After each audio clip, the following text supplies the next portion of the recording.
अब ब्रह्मा की उत्पत्ति देखो, ये 103 पृष्ठ पे, 102 पर हमने पढ़ा था, 103 पृष्ठ पे रुद्र संहिता, और यहाँ छठा अध्याय समाप्त हो गया ये विष्णु जी का नाम बता के। और अब हम यहाँ आगे 7वां अध्याय, ब्रह्मा जी बता रहे हैं आगे। ब्रह्मा जी कहते हैं देव से नारद को बता रहे हैं, तत्पश्चात कल्याणकारी परमेश्वर सांब सदाशिव ने काल ने दुर्गा के साथ जैसे विष्णु उत्पन्न किया, पूर्ववत पर प्रयत्न करके मुझे अपने दाहिने अंग से उत्पन्न कर दिया। अपने आत्माओं, यहाँ ये अनुवाद करता शर्मा गया, शिव जी का पुजारी होगा कि शिव जी की उत्पत्ति कैसे दिखाऊं, यहाँ तक कर गया गोलमोल। और दिखाएंगे आपको, कहते चोर चुरावे तुमबड़ी वो गड्ढे पानी में, वो गड्ढे हुआ ऊपर आवे न सच्चाई छनी ना। अब देखो यही रुद्र संहिता हम पढ़ रहे हैं, और ये संक्षिप्त शिवपुराण 110 पृष्ठ पे यहाँ लिखा है कि इस प्रकार ब्रह्मा विष्णु तथा रुद्र इन 3 देवताओं में गुण हैं, परंतु शिव गुणातीत माने गए हैं। अब ब्रह्मा विष्णु रुद्र यु शंकर, ये तो हो गए 3, और इन तो चौथा यु, इन मत गुण है रजगुण ब्रह्मा सतगुण विष्णु तमगुण शिव शंकर, और यो शिव कहते गुणातीत माने गए। ये हो गए ना 4 हो गए बड़े यहाँ पर, और अच्छा कंसेप्ट क्लियर होगा, दिखाते हैं आपको। इसी शिवपुराण के 24-25 पृष्ठ पर आपको दिखाते हैं। एक समय ब्रह्मा जी और विष्णु जी का इस बात पर युद्ध हो गया। ब्रह्मा जी को भ्रम था कि मैं सृष्टि उत्पत्ति करता हूँ, विष्णु जी को भ्रम था कि मेरे नाभि कमल से ब्रह्मा की उत्पत्ति हुई है, जो मेरा पुत्र है। इससे बात पर कहा सुनी युद्ध हो गया कि तू मेरा बेटा, उन्होंने कहा मैं तेरा बेटा। उस समय इस काल भगवान इनके पिता ने इनके बीच में एक शिवलिंग खड़ा कर दिया, तेजों में स्वतंभ। तो ये युद्ध छोड़ के उसके ओर छोड़ जानने लगे।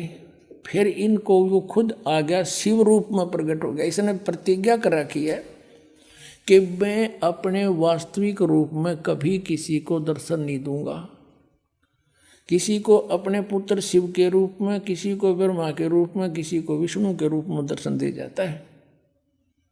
और वो साधक ये सोचते हैं कि ये हमारे साथ रहते हैं, ये देवता यही सर्वशक्तिमान है, साधना करते यही प्रकट होते हैं। और होता था उनकी साधना से वो काल, और वो अपना वास्तविकता बताता नहीं। 7वें अध्याय के गीता जी के 24 और 25 में कहा है कि मैं अपनी योग माया से छुपा रहता हूँ, ये मेरा अटल गठिया अनुत्तम विधान है, मैं कभी किसी के समक्ष नहीं आता। इसने प्रतिज्ञा कर रखी है, परमात्मा ने बता रखी है आपको, कबीर सागर में लिखा सारा कुछ, और वही इनमें प्रमाण है। अब उस समय यू आ गया इनके बीच में और कहा, और के ज्ञान दिया उनको, देखिए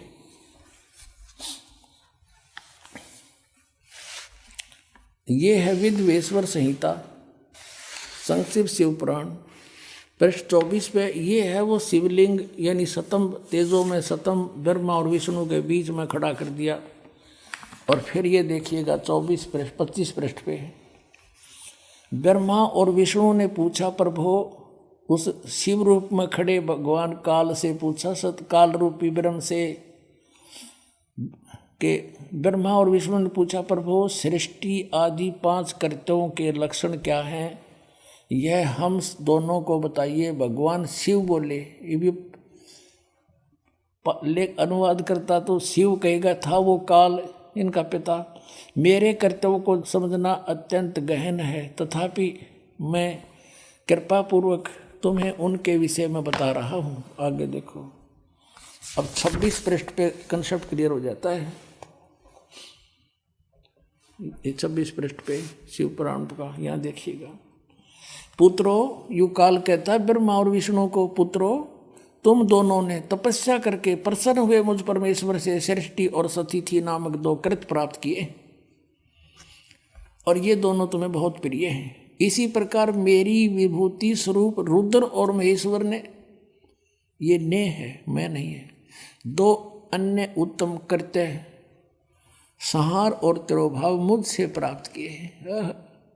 अब ये देखो, ब्रह्मा विष्णु महेश हो गए दोनों, ब्रह्मा और विष्णु, और दो ये रुद्र और महेश्वर हो गए, और पांचवा यू बोलनिया जो इनको पुत्र कह है,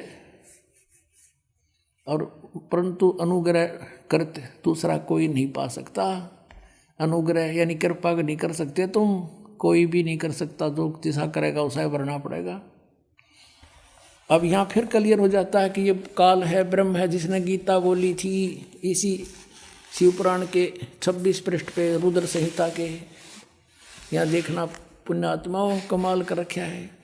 ये कहता कि मैंने पूर्व काल में अपने स्वरूप भूत मंत्र का उपदेश किया है, जो ओंकार के रूप में प्रसिद्ध है। वह मंगलकारी मंत्र है। सबसे पहले मेरे मुख से ओंकार ओम प्रकट हुआ, जो मेरे स्वरूप का बोध कराने वाला है। ओंकार वाचक है, मैं वाच्य हूँ। ये मंत्र मेरा स्वरूप ही है। प्रतिदिन ओंकार का निरंतर स्मरण करने से मेरा ही सदा स्मरण होता है, काल का स्मरण होता है। मेरे उत्तरवर्ती मुख से अकार, पश्चिम मुख से उकार, दक्षिण मुख से मकार, पूर्ववर्ती मुख से बिंदु और मध्यवर्ती मुख से नाद का प्राकट्य हुआ है। इस प्रकार 5 अवयवों से, 5 इन अंगों से युक्त ओंकार का विस्तार हुआ है। इन सभी अवयवों से एकीभूत होकर प्रणव ओम नामक एक अक्षर हो गया। हाय हाय। गीता जी अध्याय नंबर 8 के श्लोक नंबर 13 में कहता, गीता ज्ञान दाता ये काल रूपी ब्रह्म के ओम इति एकाक्षरम ब्रह्म व्यवहारण मामनुसमरण यह प्रयाति तदन देहम स याति परमाम गतिम। इससे सिद्ध है कि जो ब्रह्मा विष्णु महेश का पिता है वो गीता को बोल रहा है, और उसका ये ओम एक अक्षर है। अपने आत्माओं, परमात्मा ने 600 वर्ष पहले बताया था, धर्मदास ये जग बोरा ना, कोई न जाने पद निर्वाणा। यही कारण मैं कथा पसारा, सबसे कहिए एक राम नियारा। अब अपनी महिमा आप ही बता रहे हैं। अब मैं तुमसे कहूँ चिताई, तेरे देव की उत्पत्ति भाई। कुछ संक्षेप कहूँ गहुराई, सब संशय तुमरे मिट जाई। कहते हैं माँ अष्टंगी पिता निरंजन, ये जमदारुण वंशन अंजन। पहले कीन निरंजन राई, पीछे से माया उपजाई। माया रूप देख अति शोभा, देव निरंजन तन मन लोभा। निरंजन कीने भोग विलासा, माया को रही तब आशा। 3 पुत्र अष्टंगी जाए, ब्रह्मा विष्णु शिव नाम धराए। अपने आत्माओं, ईब तक परमात्मा सामने आकर खड़ा हो गया कि आई एम गॉड। कबीर साहब कहते हैं आई एम गॉड। और बालक तो बालक अंधे से अंधा इन वचनों को सुनकर समझ सकता है कि हु इज गॉड।